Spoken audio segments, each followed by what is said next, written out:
I am Christopher Pigowan. I've been here since I was 8. So that would be 11 years. And Oh, and what country did you come from? I am from the Philippines.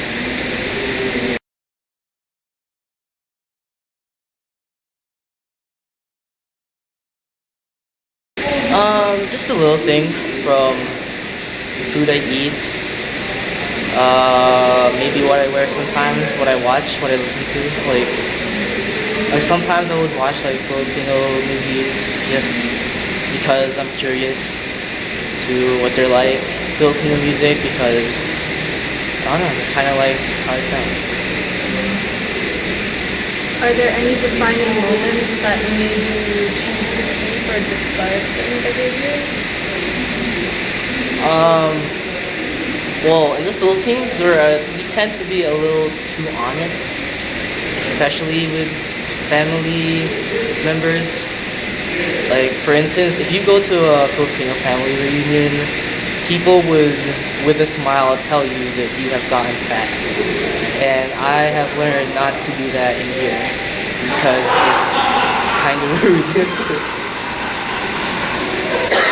And for my apparel, I obviously have to change some stuff because I don't live near the equator anymore. And if I try to dress the same as I did in the Philippines in this weather, I would get sick. When I first came here, I thought it was a little too safe. Like some of the things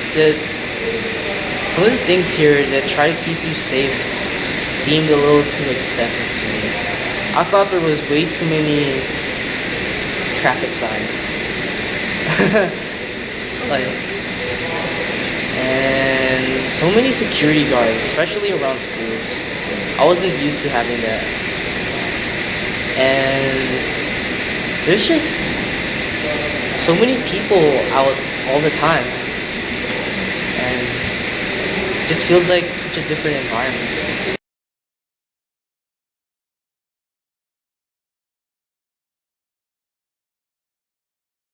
My name is Madalinas Casubi and I'm from New York but moved to Ecuador when I was 5 years old. Spent there most of my life and then went back to New York when I was 10. Then I went back to Ecuador when I was 14 and spent the last years there. And then I came back here and now I'm in PA. There's not a lot of different cultures in Ecuador, like if you compare both like here and there.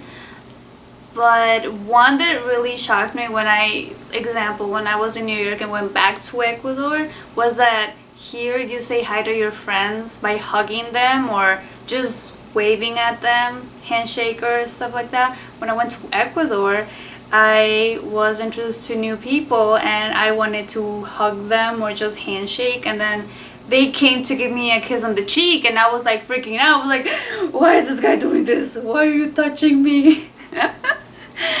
So I was like really like scared at first, but then I got used to it. That's one thing. Something else. You see a lot of poverty there as well, and on the streets you see little kids they're like 5 years old asking for money or food, and when you come here you don't see that, so that's also something that you find.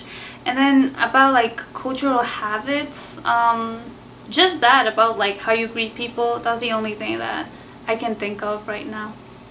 Yeah, there's a couple. Recently, in the beginning of March, we celebrate this thing called Carnaval, and it's when you play with your friends with water and you like wet yourselves until you're like soaking wet, and we do have like lakes that you can go to and they like throw you inside the lakes like between friends. You also play with eggs. You get eggs and then you crack them and then you throw them at your friends or people. It's just pretty crazy and it's fun, and it's really cold from where I came from and they still don't care. They just go all in with the water. It was pretty nice. Also, what else? Then everything's the same, Mother's Day, Father's Day, Christmas, everything. But September, we celebrate, especially in my small town that I came from. It's called Mama Negra, which translates to Black Mama. I don't know the story for that. I don't know why they celebrated. Not really got into that. But it's like a parade that they make to this Black Mama. Supposedly, I heard of, I don't know if it's true, that Black Mama raised a virgin from the area or something like that. So they choose a person each year that it has to be a guy. So the guy dresses up as a Black Mama, gets like painted with the symbols and stuff, and carries the baby virgin in his hands and goes on a horse. And the parade, people dance, make different really Ecuadorian music, choreographies, and you see it all over. They go all over the town because it's not really big, it's like a small place. And yeah, you see a lot of tourists coming to that, a lot, especially on November, because there's two of the same parade. There's two, one on September and one in November. Yeah, so September is made by the people. It can be poor, rich, you can join. And then the November one is more of a high class type of parade. The rich people start. And then November is when you see a lot of tourists coming from all over the world or Ecuador. And that's pretty much it that I know of. So when I moved back to Ecuador, I was into my type of music, and it was English. So when I went there, people were into like Spanish music, and when they started inviting me to clubs and stuff, they knew the songs. They started singing and dancing and having fun, and I was like, I don't know the song. So because of that, I had to kind of blend in, try to, and start to listen to that type of music as well. But now I don't. I just came back to where I used to listen to. One that is like really personal to me. When I moved back to Ecuador when I was 14, I started liking this guy. I had a crush on this guy from my same school, and I was like, oh my god, he's so cute and stuff. And then we started dating like 2 months after that. And then my family didn't accept him because of his last name, and because they said that he was a lower class than me. So that was a cultural shock for me, because I couldn't just date anybody. It had to be like someone that's above my class or the same, not below it. But I really didn't care. I got into a fight with everybody in my family. I didn't care. I still dated the guy for like 8 months. It was really hard. We had to like be strong together and, you know, kick all those barriers that we had. That was like really shock to me, because here you can date anybody you want. Like, it doesn't matter rich, poor, it doesn't matter the last names, doesn't matter where you're from. When I went there and I was like so happy with the kid, they were like, you can't date him, go break up with him right now. It was really, really hard for me, but we got through it. We still broke up, but yeah. Yeah, that was really shocking to me. Yeah, and besides that, I don't think anything else. Everything's the same, I guess. No. They're closed-minded, I guess I can say that too. Here, people are more open-minded. They're not. Oh god, I just remembered, they're not. When I just got there, I had this crazy style going on, you know. And when I got there, people used to make fun of me on the streets because they were always like closed-minded, and they were pretty preserved how they dressed. And this was 5 years ago. Yeah, 2008. People were not that open about style, I guess, different things. So people used to make fun of me, call me clown and stuff, because I was really colorful. And at that time, when I got this modeling opportunity from this local hair salon, and I used to have my hair with like blue highlights. It was like okay for me, it was okay, but for people it was like, oh my god, clown, what are you doing with your hair? So that was like, what the hell.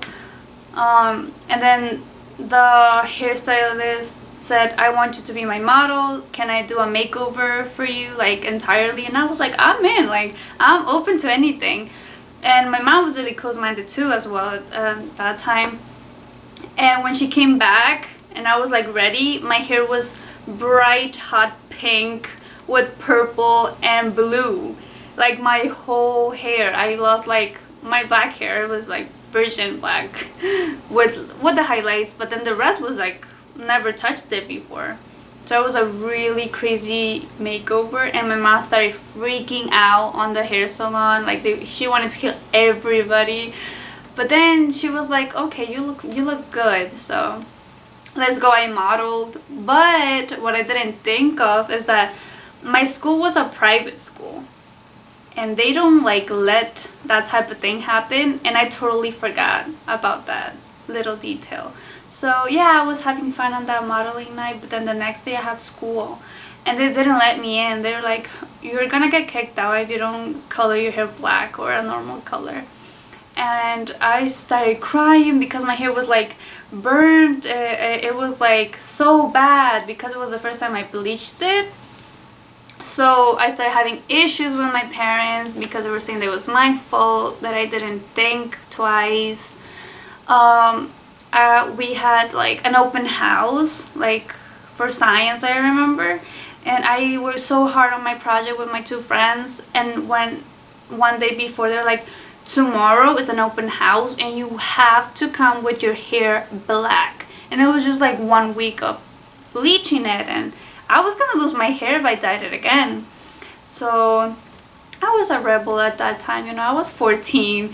I was like, I don't care, I'm just gonna wear a wig. The wig that you wear on the parade I just talked about is like a really curly, crazy wig. Is like super like boom on your face, but it's brown. So I was like, I don't care, I'm gonna wear that. And dude, I look so funny. My hair was like curly and big, and you can notice it's the wig from the parade. And they let me in, and they started like probably hating me so much, like this the owner of the school hating me, dude. It was horrible. I was there so confident with my big wig. I was like, yeah, this is my science project, and all the different schools come in and the parents, and they started making a big fuss about me, like not respecting them or whatever. They called my mom. My mom went to school, and they were like, you know what, okay, your daughter can have 20, like 20 is like 100%. 20, I'll grade her 20, but please get her out of here. It was so funny. My mom was like laughing. She kind of got over it because she started accepting how I was. That was pretty funny. People still remember that day. It was just pretty like, I don't know, surprising to other people that I was like, not a rebel, but I stood up for myself and no one could stop me. Although I did get kicked out of the school. I had to go to another school because I wasn't gonna dye my hair. So I was like, kick me out, I'll just go to another school. And I got kicked out. Oh God, Jesus. Yeah. And that's it. That's cultural shocks. That was some crazy times.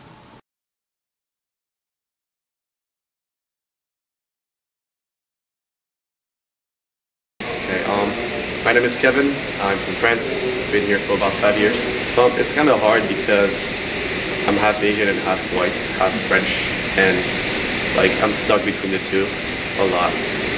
But I definitely try to keep both of them alive.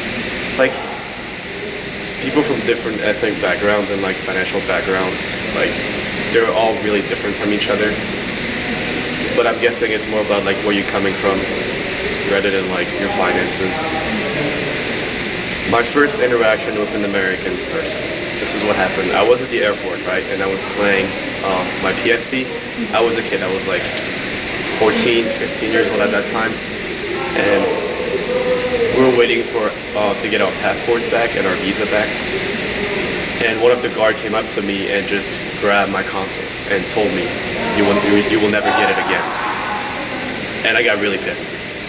So I started cursing in French, and like everybody was looking at me in the room because I was so like excited at the moment. I was so mad. And there was a couple next to us who also were speaking French, and they told us, "Don't worry about it, you will get it back." I look more at the individual rather than like the group as a whole. Like I can't just have one bad experience and say, "Oh, it's all Americans are this way," because that would be really negative.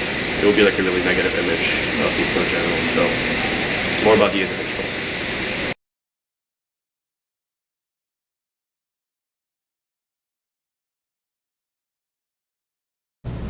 My name is Yara, and I'm from West Africa, Guinea, Conakry, and I've been here for 6 years. What I do to keep my culture alive in the United States, I often cook African food, my favorite dish, which is known as La Philly. Translation would be fried rice plus different flavor. So I travel, I go to Trenton, New Jersey, because there's a lot of Africans. They have African stores, so I usually go there like every Sunday, let's say every other Sunday, and get some African food, cook. And I wear African clothes sometimes. And I listen to African music every morning. So that's how I keep it alive. I keep my cultures alive.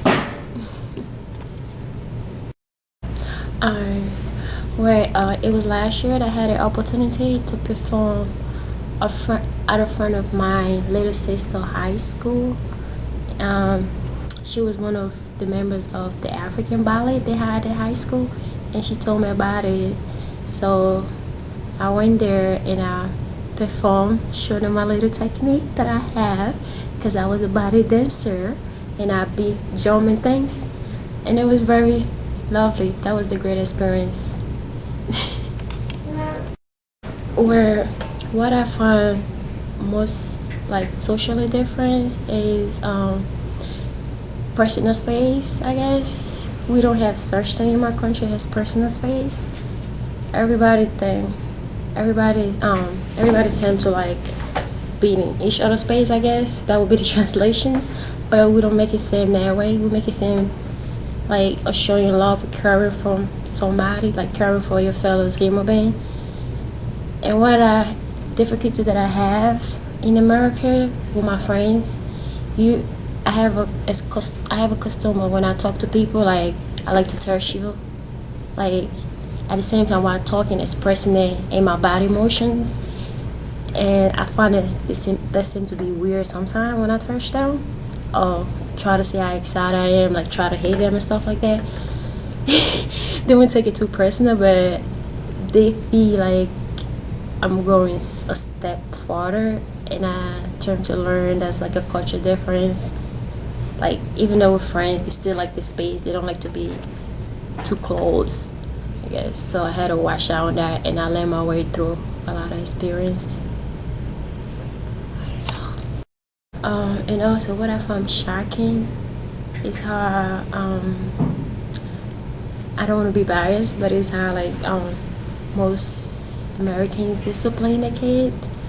How I seem like the kids have more priority than when it comes to discipline than the actual parents. They focus mostly on the kid and not on the parents' action of disciplining the kid. For instance, from where I'm from, we have a saying that it takes a village to raise a child, meaning that anybody, teachers, neighbors, any elderly person that see a child doing something wrong, they like to whip you behind. Excuse my language, but they like to whip you and actually take you to your mom's house. But here, I don't understand if you do that. You get a lawsuit, get trouble, child abuse, all type of names for that. So I actually find that shocking. Like, I don't know. And also, what I find most important about American cultures is like they discipline the kid to be very independent at a very age. It's like installed in them. They raise them to be more outspoken person. But where I'm from, kids first, they don't. Kids are not allowed to speak out. They're not allowed, and you cannot be independent by age. Like age doesn't matter. It doesn't. You could be like 30 years old. You still not consider independence. You consider independence if you get married. It don't go by age. When you're 16, you drink. When you're 19 or whatever. But once you get married, they consider you to be independent. But once you're not married, you have to live under your parents' roof. You're not allowed to move by yourself. You're not allowed to move out of the house.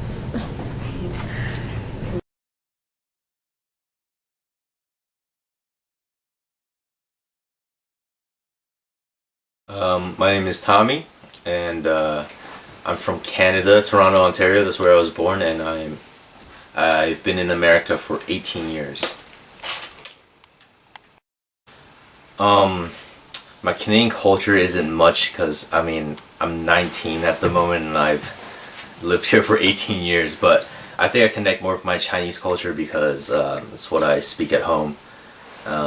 Like pretty much growing up as a kid, I didn't speak English until like first grade, so I had like a pretty almost foreign childhood in terms of like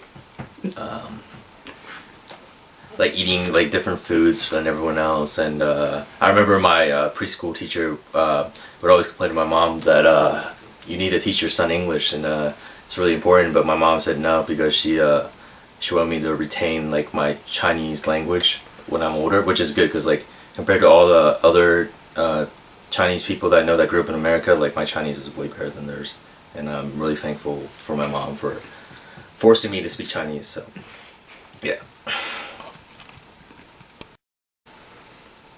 Alrighty, so in terms of what I do, I guess in terms of culture, what I do different from other people, I guess. I mean, if you look at any other Chinese American family, like a lot of them still do this. Like we celebrate Chinese New Year on Chinese New Year, so like parents will give their money. Parents will give their kids money in red envelopes. That's very common practice, and not just Chinese culture, but nearly every Asian culture, at least Eastern Asian culture. And then cooking at home, my mom cooks a lot of Chinese food often. We don't eat Western food a lot. It's also pretty common practice. And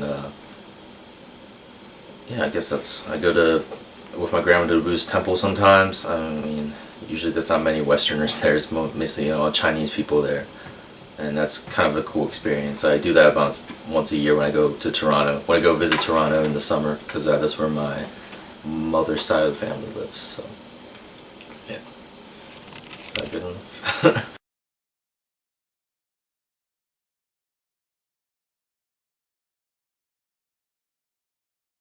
Hi, I'm Marina, and I'm actually originally from Lithuania, from the capital of Lithuania, Vilnius. And I've been here for almost 22 years. Okay, well, it's a little tricky because even though I'm from Vilnius, Lithuania, my family is Russian speaking, and we're really a mix of different Eastern European ethnicities. So I always think about it as keeping, if I have to think in terms of keeping a culture alive, I think about keeping Lithuanian culture and Russian culture alive as well. So I think I definitely do that, and especially since when I came to the US, I was still a teenager, and it was against my will because my father had to move for his job and he brought us here. So I was pretty annoyed at this decision. So I think I was very clear from the time that we moved to the US that I am very much loyal to Lithuania and to Lithuanian and Russian and Eastern European roots. And I would try to show it through any means possible, reading Russian books, going to Lithuania every year, at least once a year. I haven't missed it since, well, I missed it the first year because we had to stay here for document reasons. But after that, at least once a year, every summer I go back, spend time with relatives, friends, just stay in Lithuania. Finally, even my dissertation research is in Lithuania as well, so that was another way to keep in touch. But in terms of the Russian aspect of the culture, certainly the case that I tried to speak Russian a lot, speak Lithuanian whenever I get a chance, and also I watch a lot of Russian programming online, as well as Russian movies, and certainly, and this is something maybe I'll talk about a little later, I love Russian rock, so I feel like that's a huge part of my culture or cultural practice as well, so I listen to that a lot. Well, I guess I'll mention two things. One, it's a common stereotype of Eastern Europeans that they don't smile a lot to strangers, right? And they only express their friendliness to their close friends, or if they're just walking on the street, people usually don't smile at each other unless they're either making fun of somebody or they're trying to pick somebody up. So I think maybe that was part of an adjustment, because I still would smile, but I think having lived in the US for a while, I definitely do tend to smile more at people and say hello to strangers more, or to people in my city, my building, let's say, which is unless you know those people, you usually don't do that in Eastern Europe, right? You reserve your warmth for people whom you know and people who are your friends with, acquaintances with, and so on. So actually, I remember when I was still pretty young, but I would come back to Lithuania in the summers, my mom would even tell me, okay, make sure you're not walking around and smiling, like an idiot after the US, because you're so used to doing it here, because people will understand that you're a foreigner. They will rob you or do something else. So anyway, so that was funny because she reminded me of that, and I think I'm actually careful about that whenever I travel in Eastern Europe, not to smile too much at strangers, so I wouldn't look like I'm a tourist. So that's an interesting difference, which is a cultural difference, I guess. And another aspect that I remember when I just came as a teenager here, and of course I was really annoyed that I have to live here since I was brought here. But one of the things that surprised me, and I was coming in basically still from the Soviet Union, or at least basically right after the end of the Soviet Union, is that there were so many places that were considered private property in the US, and you were not allowed to go there. And I would hear some horror stories about people shooting at you if you step with your territory, or even just a basic fact that, let's say, there was some kind of a shore or a beach or a lake or a park, and that area is a private property, and you either have to pay to get on that beach, or you actually have to find some public place and so on. I was amazed about that. I mean, now I don't really notice it so much, plus it is the case in Lithuania that more nature is kind of privatized. But back then I remember that I was really surprised, and it seemed to me that there was less freedom, actually, paradoxically, in the US, because you have to be so careful where you go, what you say, and so on. So that was another kind of a cultural difference that I noted when I just came to the US.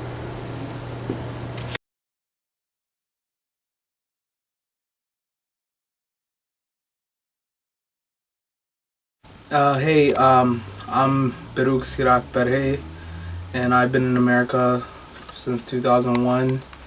I'm from Addis Ababa, Ethiopia, Gurd Shola, all day, and I've been living here for a long time, and America is a great place for immigrants. How many years have you been living here? Since 2001. And do you choose to keep your culture alive, or do you choose to kind of conform to the American way of living? I'm Ethiopian till I die.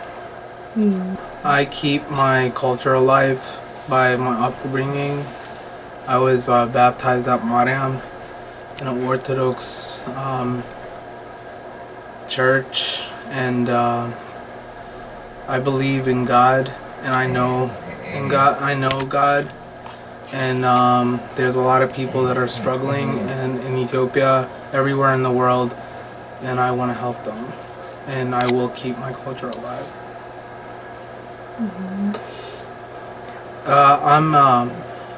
I was Orthodox, but I'm a Christian. Any Christian is a Christian to me, and every person that believes that Jesus died for us and knows God and has a relationship with Him, I believe will go to heaven. Do you go to what type of Christian church? Like an Ethiopian one or a... Ethiopian church.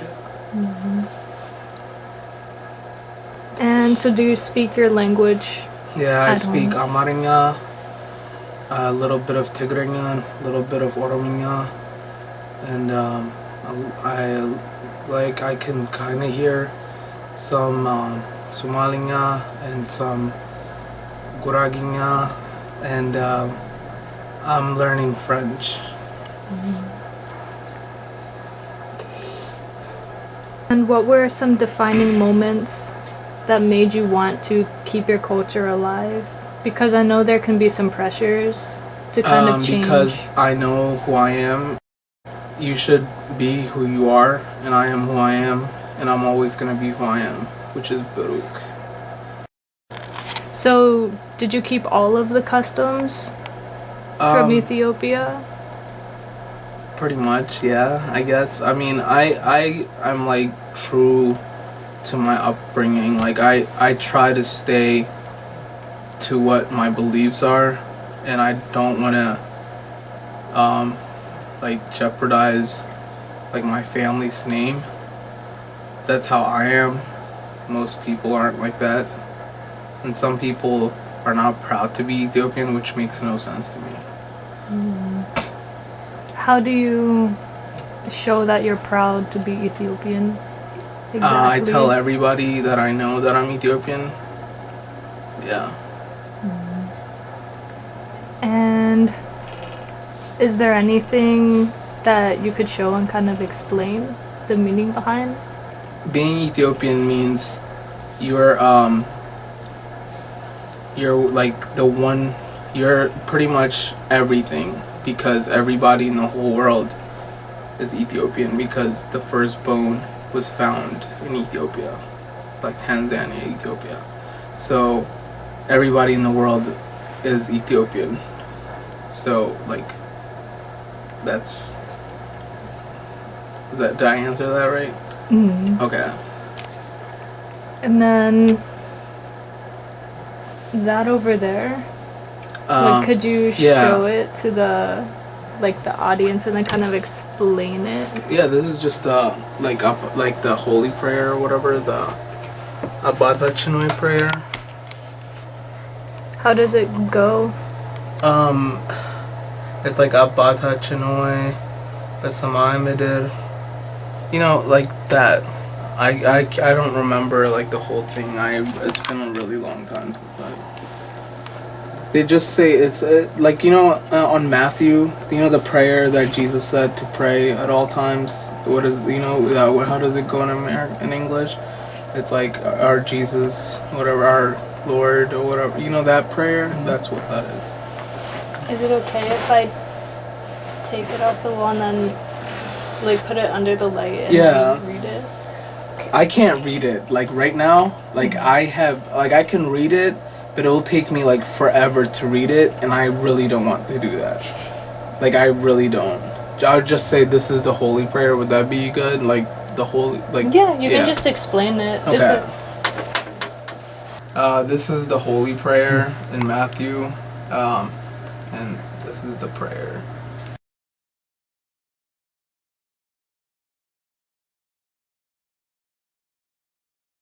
Okay, my name is Ming North. You can call me Ming.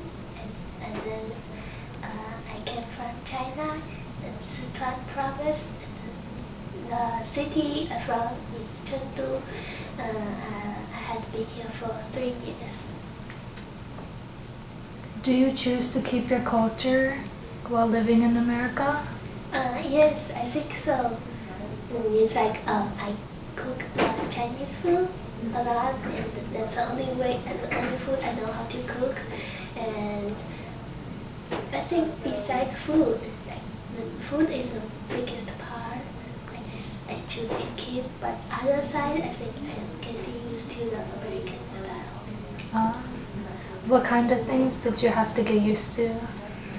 It's like I used to like hand wash clothes or dishes, but now I never hand wash anything. I use dishwashers and use a wash machine for everything. Were there any specific moments that made you keep behaviors that wouldn't normally be done over here?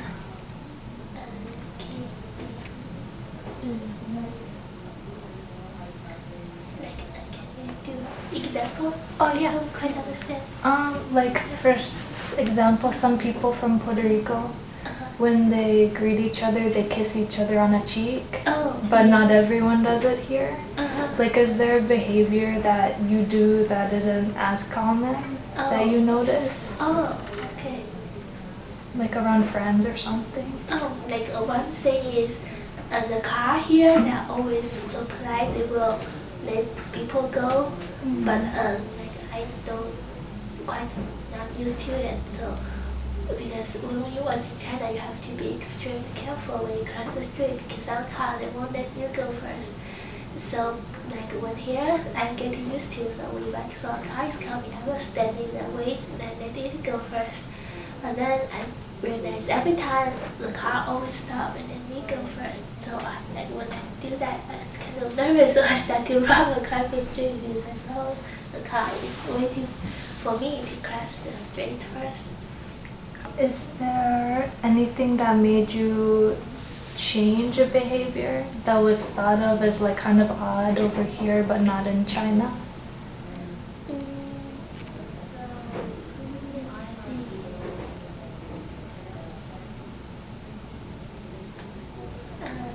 I think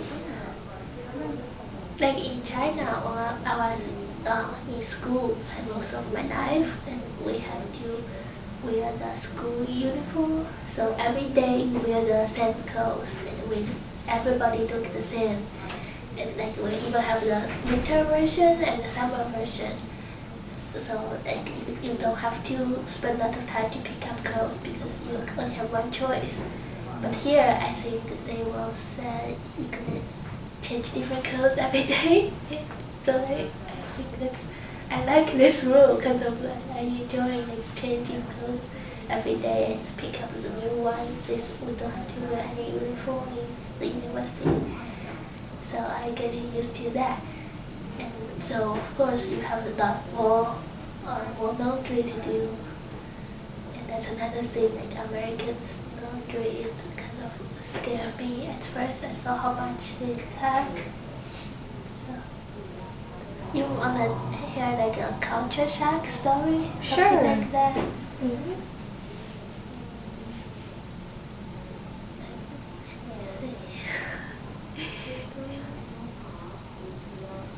Oh, it's like me and my aunt, we had a conversation recently, and I told my aunt, I said, in American people, they always like to buy the drinks, like the coffee in the morning, and like almost everybody, they will have hold a cup in the morning including you.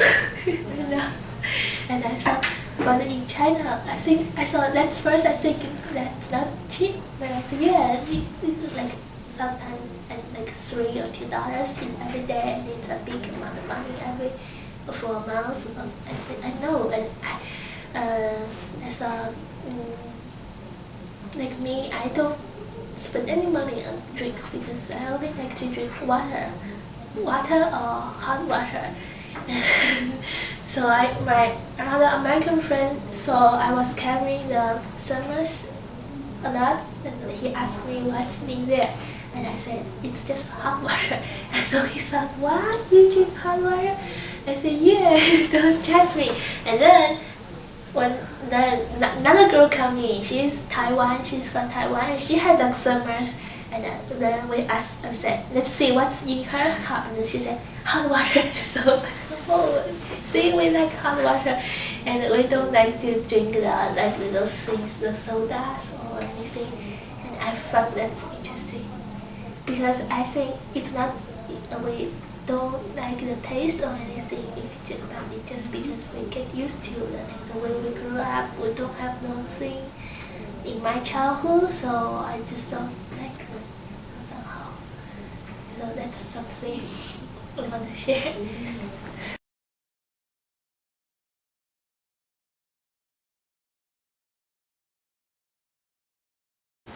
Hi, my name is Tu, and I am traditionally from Laos.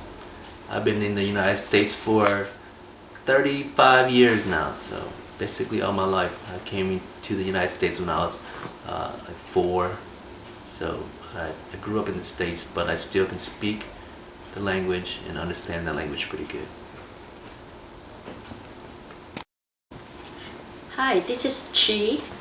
I am Hmong, but I'm usually from Laos, but I am Hmong. So I just came to the United States about 12 or 13 years. My culture is slowly a dying culture, I believe, because my daughters, they don't speak the language anymore, and it's hard because we are in the United States and everything is spoken in English at school, on TV, and even for me it's easier to speak in English because I've been in the United States for so long. But one unique thing that I have given to my daughters is that I've given them an American name and a Hmong name, and then my last name. So their first name would be an American, their middle name is actually a Hmong name that I've given to them, and then they would have my last name. So that's a little something to remind them that, hey, yeah, you're an American, but please remember that you are still Hmong inside. We still go to church, and our church is a Hmong Alliance church. It's a branch of the Alliance American Church, but it's a Hmong church, so the service is spoken in Hmong and English, so that we do still practice it, and it's very important. And believe it or not, with my wife and I, we try to practice as much as we can, and she has really helped me a lot because she hasn't been here for too long. So it is very important not to forget who you are, where you come from. Yeah. And then when you said that the middle names of the girls are Laotian name, do you call them by that name sometimes? Or? Sadly, no. Macy we do because her name is Macy, and then Kashia, her. So it's Macy Kashia, and her last name is her. So for her, we use it more, just because I think she's the oldest one, I think. But yeah. And are there other things that you do, such as holidays or anything like that, that kind of help? Yes, that's a good question. Usually, every year we have a Hmong New Year, which is around Thanksgiving is when we celebrate here in the United States. But traditionally overseas in Laos, New Year's is celebrated December, first and second week of December there. And what it is the Hmong New Year's. It's good because, like I said, the handmade crafts and the outfits and the costumes, the women wear that and the guys also wear theirs too, and that's where they come and court each other and they come and meet each other in the fields. And at that time of the year there's no more farm work because all the farming's done, so that's when and where you would meet other people, interact, and possibly get a husband or a wife then. So the New Year's is very very important for us Hmong people. That's where everybody comes around and comes together because everybody's so busy working that that's the only time to get together to really spend time with one another. And I noticed that like a lot of people who come from other places, you take your shoes off right at the door. Could you explain to the audience for the households that don't do that as to why? I will answer that question because sorry, not much English. I know about a lot of traditional, but I'm so sorry, my English just a little. And in my country, but it's not here. In the country, but you know, cái hai bây giờ thì chơi mà nữ chơi ăn con gò này chỉ tao bùa tới nó rồi á, chỉ có trâu có sát kho mù, tao tê là chơi nữ đỡ đi chơi bây giờ tao lệ sang đầu rồng xe tới chỉ nhớ tìm cam anh chỉ mà còn đây là đi cho kho là chơi tao. She said that back in Laos, most of these streets and everywhere you go, it's not paved. It's just dirt. So if, for instance, you guys would come and visit us, your shoes would all be dirty, and it's only common sense and courtesy to take off your shoes and leave it outside and walk inside the house, you know. But that tradition still lives on as we come to this country. But it's a little different because, you know, everything's paved and everything's clean, so that's the only reason why you would take off your shoes. That's it. And second thing, the best they call the best nhớ trong lúc tết chấm lo thì bé nắp thuyền blood hoặc culture là yêu một tòa Buddhas mà là cho chế cho rong ra temple cho là cho chế cho rong sẽ chế yêu chủ tộc lấy câu chế một bé hở đóng lọ đó chế còn đấy họ respect the Buddhas. Another thing she mentioned is that in Laos we live among the Laotian people, and they're very into their religion, which is Buddha, and their habit is also to take off their shoes when they go to worship the Buddha and to pray and all that. So that's another thing that also enforces the culture of taking your shoes off before you enter any kind of housing. Yes. And is there anything else that you would like to add in that realm that you can think of that might be different? It's just we just been so Americanized coming and living in America that when I went back to my home country, it was very different. It was an eye-opener because I grew up in the United States, and I came when I was so little that living, eating, and seeing where I and my family was from is just makes me feel so fortunate that I'm here, and makes me think of what I have that they don't have, and what I know that they don't know, you know, and it just made me appreciate everything that I have right now.